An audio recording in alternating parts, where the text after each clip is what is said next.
Hey there, I hope everyone's having a great week. Today we are touching on the question, what do I need to disclose when selling my property? A lot of people really struggle with this. They might struggle in the way of, what if I forgot to add something that we fixed and repaired 10 years ago? What do I need to add in? I don't want to overdo it. And so they come to me and they ask, what is important to put on this disclosure? Let me tell you what the disclosure is for. The disclosure is called a property condition disclosure that is required to be completed when you sell a property.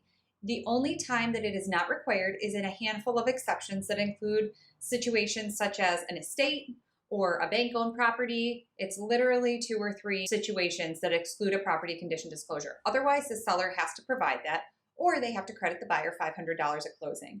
That is written into the contract.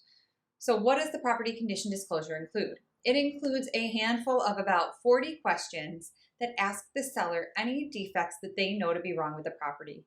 Please keep in mind that this is only the information and the knowledge of the seller from the time that they've owned it. It cannot be used for times before that and previous sellers. The seller is only privy to the knowledge they have during the time that they've owned it.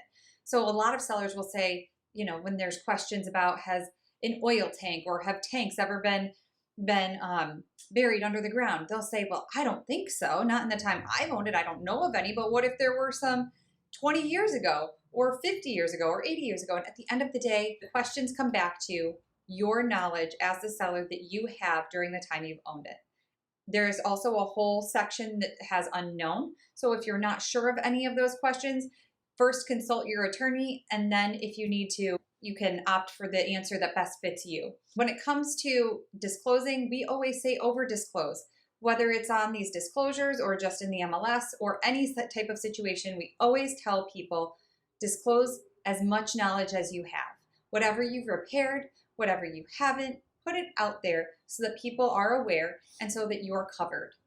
I hope this helps. If you have any questions about anything, please let us know. At the end of the day, when it comes to all the forms, when it comes to selling your house and the MLS and what we post there, it's always better to be safe than sorry, and just make sure that we put everything that we know out there so that we can work through it.